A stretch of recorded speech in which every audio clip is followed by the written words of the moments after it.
Conceptos de organización escolar, origen y evolución.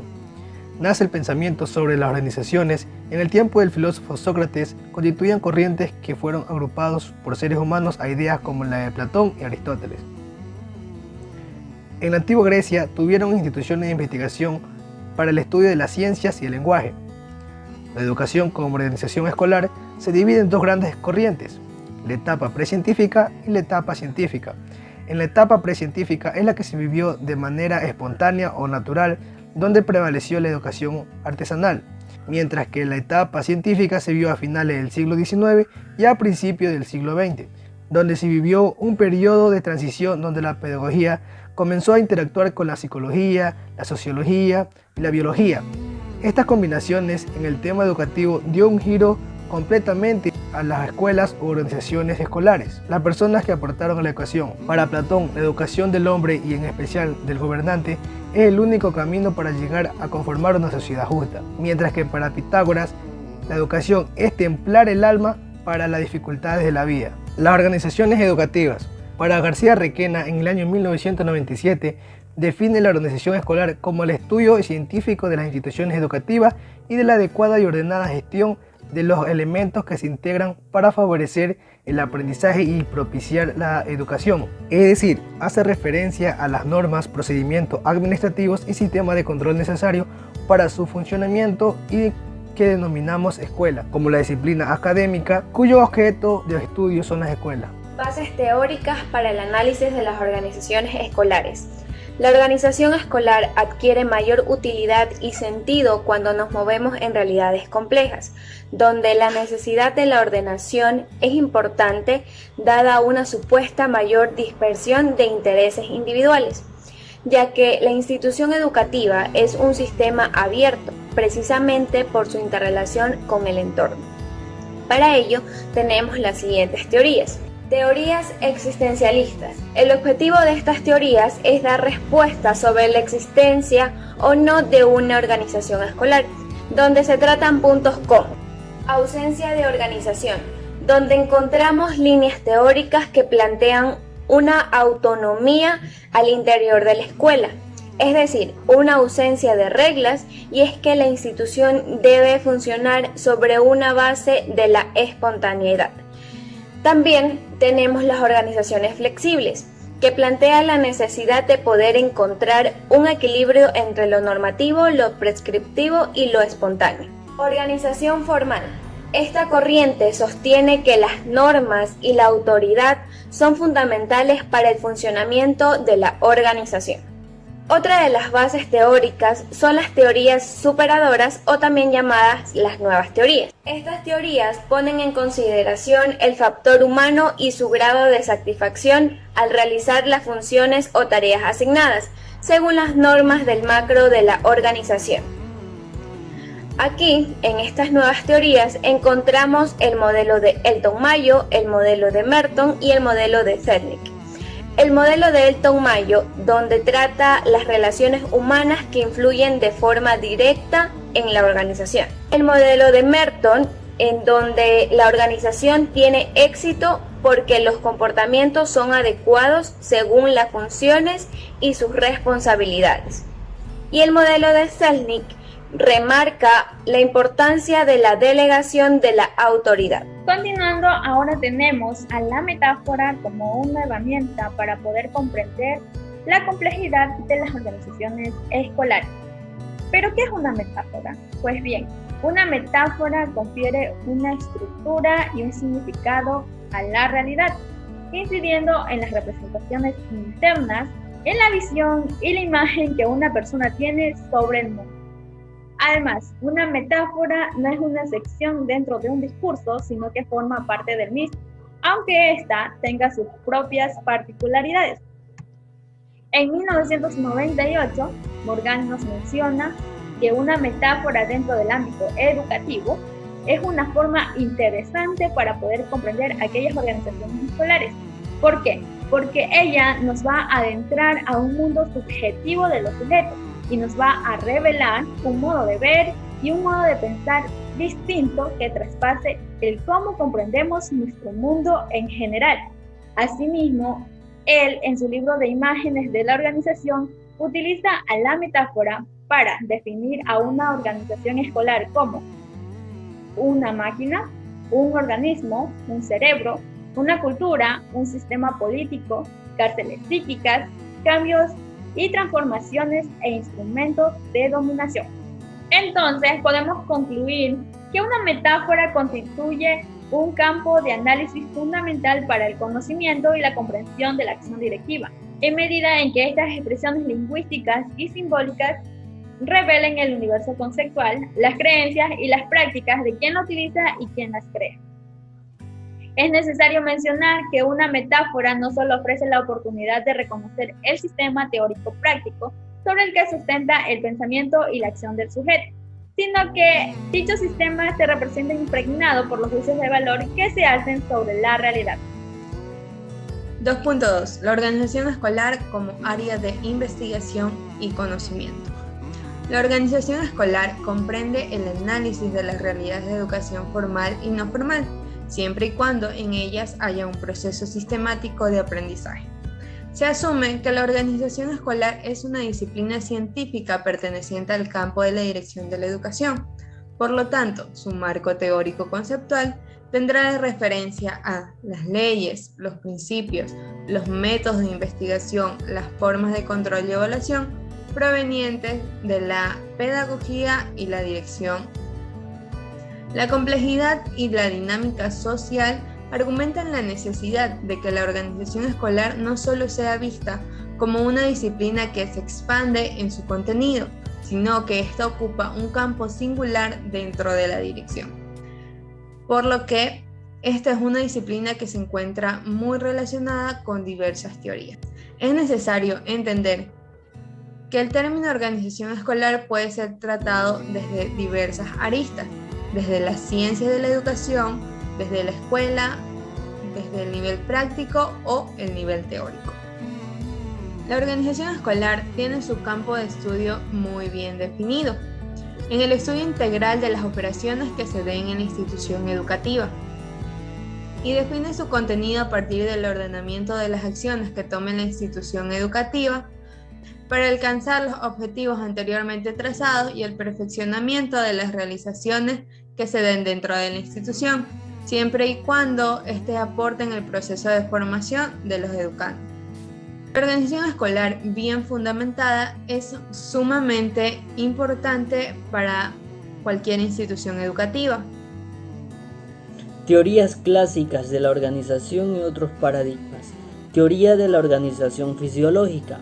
Frederick Taylor, en el año 1911, promotor de la organización científica del trabajo, es considerado el padre de la administración científica porque en ese mismo año publicó una monografía llamada Los principios de la investigación científicas, por los que se realizaban indagaciones sobre la organización y el trabajo. La hipótesis de Taylor combina dos cosas: el estudio de las aptitudes fisiológicas de la persona y el de los aspectos económicos en relación que existe entre el individuo y la organización. Por su parte, la teoría de la departamentalización se distinguió por el énfasis en la estructura y en las funciones que debe tener una organización para lograr la eficiencia, mientras que la administración científica se caracterizaba por hacer énfasis en las tareas que realizaba el obrero. Sin embargo, ambas teorías perseguían el mismo objetivo: la búsqueda de la eficiencia de las organizaciones. Objetivo: eficiencia de la organización, enseñanza administrativa, donde los gerentes hacían conocer sus investigaciones y conclusiones. Teoría recopiladora de Luther Gulick. Gulick esbozó la teoría clásica de la administración pública, donde expandió las 5 funciones de la teoría de Henry Fayol a 7 funciones: planificación, organización, reclutamiento, dirigir, coordinar, reportar y el presupuesto. Todas estas 7 funciones cumplen un papel fundamental dentro de cualquier organización. Ahora bien, hablemos de los modelos de cultura organizativa. Robbins, en el año 2004, afirma que la cultura organizacional se refiere a un sistema de significados compartidos entre sus miembros y distingue a una organización de otra. Se establece que la cultura organizacional es el marco corporativo que toda institución educativa debe accionar y necesita promover el estilo de liderazgo, los valores éticos y morales, la buena comunicación y una eficaz organización del desarrollo de roles y funciones. La cultura organizativa debe tener una filosofía institucional, de manera que promueva y lidere el accionar de cada uno de los colaboradores que forman parte de la comunidad educativa, siendo esta un modelo orientado para ser planificado, evaluado, retroalimentado e innovado. Edgar, en el año 2004, menciona que la cultura representa todo aquello que es creado y aprendido por el hombre. El modelo educativo que manejan hoy en día las instituciones educativas es aquel en donde se encuentran propuestos los planes y programas de estudio creados por la Secretaría de Educación Pública, que a su vez se maneja por un modelo constructivista de enseñanza-aprendizaje, en donde el docente es el facilitador de conocimiento y el estudiante que se consideraba pasivo deja de ser un simple receptor y se convierte en un agente activo dentro del proceso que se lleva a cabo en la institución educativa.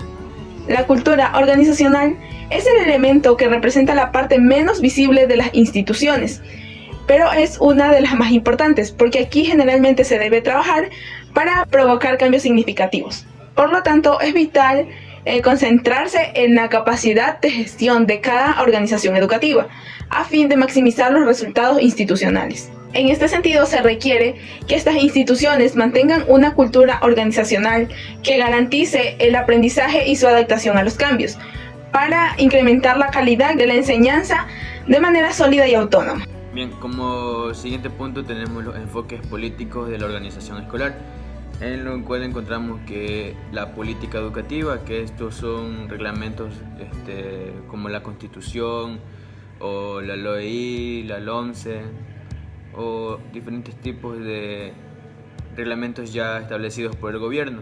Esto nos dice que las acciones emprendidas por un gobierno en relación con las prácticas educativas y la forma en que el gobierno atiende la producción y oferta de la educación.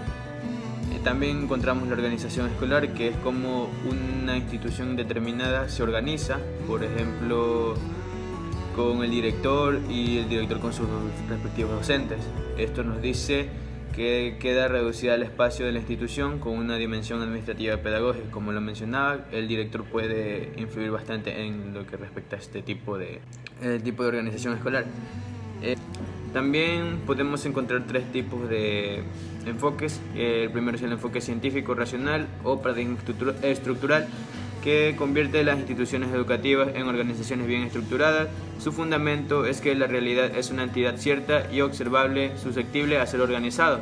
Bajo este esquema, la escuela resulta una estructura más rígida, es decir, más organizada, donde las funciones, los roles y las normas tienen como fin la socialización y la selección social en un marco ordenado y organizado con la finalidad de promover la calidad educativa. El enfoque sociocientífico o paradigma político busca un cambio a una transformación en las escuelas y procura el establecimiento de las metas, obviamente con la ayuda de la LOEI, que es la Ley Orgánica de la Educación Intercultural. También encontramos el enfoque interpretativo, simbólico o paradigma cultural, que permite comprender las dinámicas culturales de las organizaciones desde el significado propio que cada individuo lo transmite, a través de los procesos de socialización. Ahora llegamos al 2.3, ejes discursivos de la organización escolar en el campo académico intelectual. Bien, los ejes se definen como conceptos, principios, valores, habilidades e ideas, fuerzas que, integradas, dan dirección y orientación a la reforma del sistema y sector educativo. Ahora, el discurso transcurre en un presente continuo, en el que se mencionan las actividades que desarrollan las instituciones. El eje se ordena desde las preocupaciones de un pensamiento interactivo, centrado en la conjetura de un pro de mejora de la escuela. Además, la organización escolar debe estar fundamentada bajo ejes como rol docente y rol estudiante, ejes estratégicos, ejes investigativos y ejes transversales. Estos deben aportar y cumplir normas, establecer requisitos, regularidades. Además, los directivos deben tener en cuenta la organización científica del trabajo y la toma de decisión acertada en su proceso pedagógico.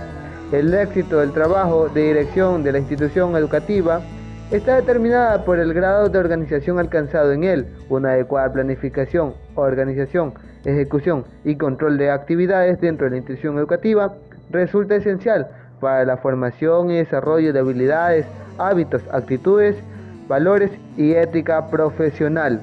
Pues bien, el eje central, que es el rol docente, en el cual vamos a ver la perspectiva etnográfica, esta permite generar nuevas propuestas de cambio que sean más viables para el sector educativo.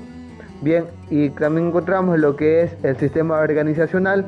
Esta permite cambio en el grado de conocimiento y una nueva consideración proyectiva para alcanzar el máximo desarrollo académico dentro de la institución educativa. La llamada sociedad del conocimiento es aquella en la que los conocimientos son el factor más importante en los procesos tanto educativos como económicos o sociales de forma general.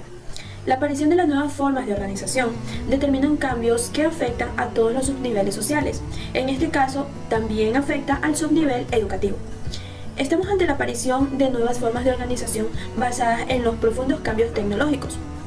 Por lo tanto, las nuevas tecnologías han liberado mano de obra en los trabajos tradicionales para dedicarle a tareas superiores de pensamiento. En educación, esta revolución tecnológica se debe basar sobre todo en los cambios de la metodología y en los contenidos de la enseñanza. La escuela ya no es la única institución que instruye a los jóvenes. También instruye el entorno y la época también ejercen sobre ellos tanto o más influencia que los educadores. La digitalización de la información ha revolucionado el mundo. También revolucionará la educación en todos sus ámbitos y en sus aspectos, ya que el cambio contextual producido conlleva un cambio sustancial. Se trata de introducir innovaciones, los elementos básicos de una organización que aprende la cultura, el liderazgo, los objetivos, las personas, la estructura y además también está incluido el contexto. Según Isabel Cantón, en el 2015 nos dice que tendremos que idear estructuras organizativas complejas, capaces de cambiar y aprender de los cambios ante la imparable evolución de la humanidad. Las escuelas como organizaciones que aprenden tendrán que mejorar las capacidades de sus miembros que utilicen todo el potencial de las personas que la conforman. Se aprovechará el conocimiento de sus miembros como fuentes de procesos de mejora en beneficio del conjunto de la organización. Las escuelas en la sociedad del conocimiento deben ser capaces de enfrentarse constantemente a situaciones nuevas, a situaciones desconocidas, además innovadoras, y saber utilizar esta dinámica de cambio permanente como una fuente de mejora en sus procesos y además en su organización. La educación siempre será lo que sea la sociedad en la que se desenvuelve. Cambios esenciales en la organización de los centros escolares. Todos los sistemas se encuentran en constante la evolución, incluso uno de los más importantes, el educativo, los programas y planes de estudios que se actualizan. En la actualidad, nuestro sistema educativo recoge una serie de objetivos relacionados en las enseñanzas que son mejorar la educación y los resultados escolares. Es conseguir el éxito de toda educación obligatoria, aumentar la escolarización infantil en bachillerato y en ciclos formativos, aumentar las titulaciones de bachillerato y en formación profesional, educar para la ciudadanía democrática, fomentar el aprendizaje a lo largo de la vida, reforzar la equidad del sistema educativo. Podemos observar la educación antigua con la educación actual. En la educación antigua, el alumno era el objeto, dependencia e inmadurez. Ahora en la educación actual, el alumno es persona, independencia, maduro y desarrolla su capacidad. En la educación antigua, los objetivos son amplios, generales, difíciles de comprobar. En la educación actual, son precisos, operativos y verificados. En lo que es la educación antigua, en evaluaciones, la comprobación de conocimientos, énfasis en la memoria cuantitativa ocasional.